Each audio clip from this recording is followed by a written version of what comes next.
You're not behind because you're lazy. You're behind because you've been chasing a finish line that keeps moving.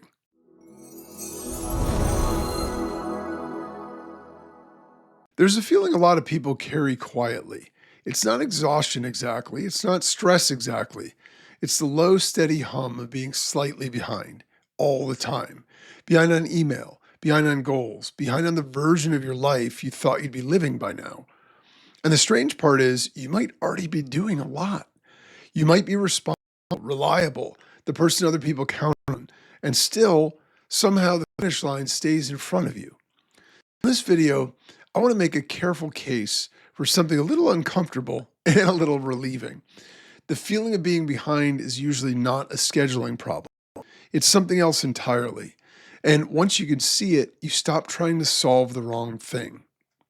So why do you feel behind even when you're doing a lot? Let's start with the obvious version of the story because it's the one we're handed. The cultural script says if you feel behind, you must be managing your time well. So you try a new app, a new system, a new morning routine, a new way to batch your inbox. And those things can help around the edges. But here's what doesn't add up. A lot of people who feel most behind are also the people who are getting the most done. They're crossing things off. They're showing up. They're handling things that most people would consider impressive. And yet the feeling is still there, which means the feeling isn't tracking with the output. It's tracking with something else.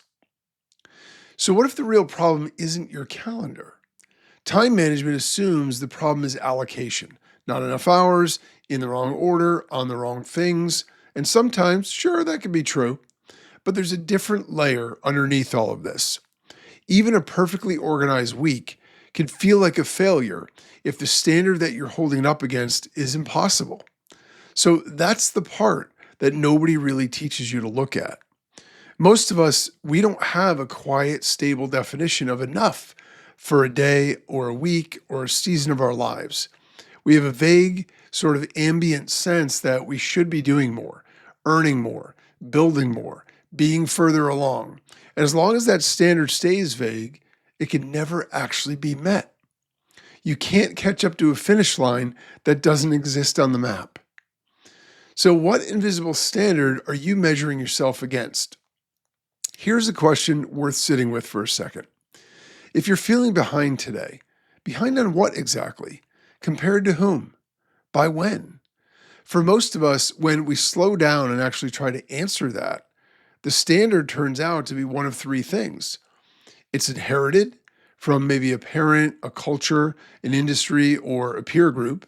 It's borrowed from whatever you happen to scroll past this morning, or it's just unexamined, a quiet voice that keeps telling you it should be more without ever saying how much more would finally be enough.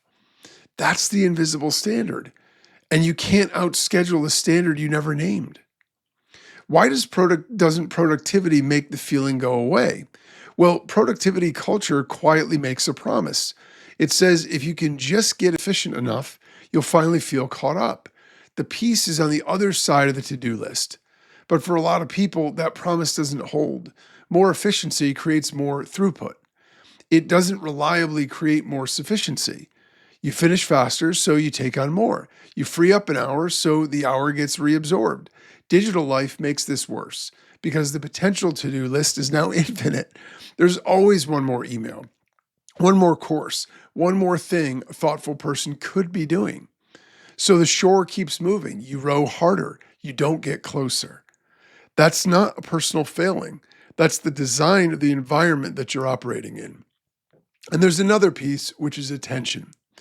The quality of your life isn't only shaped by how your hours are allocated. It's shaped by where your attention actually goes inside those hours. You can complete a day on paper and still feel like you weren't really in it. Time was spent, it just wasn't inhabited. That's why even successful days can feel hollow. Your calendar was full, your attention was scattered. The hours happened to you instead of with you. So what does this look like in real life? Well, let me make this concrete. It looks like getting through a packed day, lying in bed, and somehow still feeling like you didn't do enough. It looks like answering one more email at 10 p.m. because rest feels like something you haven't earned yet. It looks like a weekend that you spent recovering from the week, but not actually resting from it. It looks like scrolling for an hour, getting up more tired than when you sat down, and calling that a break. It looks like a calendar that's full of urgent things and a quiet sense that none of it really reflects what you actually care about. None of that is laziness.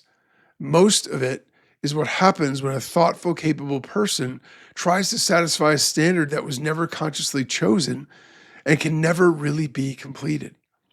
So, what actually helps? Okay, so if better hacks aren't the fix, what is? I want to be careful here. There's no magic move, but there are a few sane shifts that tend to actually move the needle. Number one, you can name the standard you're being measured by. The first move is just to surface it. Whose voice is in your head when you feel behind? Whose life are you secretly comparing yours to? What would it actually look like to be caught up? And is that picture even real? You don't really have to fix the standard yet. You just have to see it. Once you can see it, you can decide whether to keep it. Two, define what enough means for a day or week. Try writing one sentence. A good day for me looks like this. Not a perfect day, not a maximum day, a good one. If you don't decide what enough looks like, the culture around you will keep deciding for you. And the culture has no incentive to ever let you arrive. Three, audit your attention, not just your hours. Most of us track what we did. Very few of us track where we actually were while we were doing it. Paying attention to the moments where you were genuinely present and the moments where you were technically there, but mentally somewhere else. Time management asks how your hours were spent. Attention management asks whether you were home for them. Four, treat your calendar as a values document. Your calendar isn't just logistics. It's a record of what you protect. If something matters to you and it never makes it onto the calendar on purpose, then urgency will eat it. Here's a useful question. If a stranger looked at your last 2 weeks, what would they guess you cared about? Five, protect recovery before life fills the space. Rest is not a reward you earn after finally catching up. If you're waiting for that, you'll never collect it. Recovery is a precondition for sustainable output, not a prize at the end of it. And there's a difference between real rest and passive distraction. Passive distraction is what your phone is for. Real rest is quieter. It usually doesn't have a screen. It often feels a little boring at first. If you stand up from your break more depleted than you sat down, that wasn't rest. That was numbing. Six, reduce the number of moving targets. You can't sprint toward 5 finish lines at once. Pick the ones that actually matter to the life you want to inhabit and let some of the others quietly stop being your problem. A simple reflective question to take with you if nothing in my external situation changed, but I stopped measuring my days against a standard I never actually chose, what would feel different by Friday? Sit with that one. You don't need to answer it out loud. So here's the part that I want you to leave with. If you feel behind a lot of the time, you're probably not irresponsible. You're probably not lazy, and you're probably not bad at time.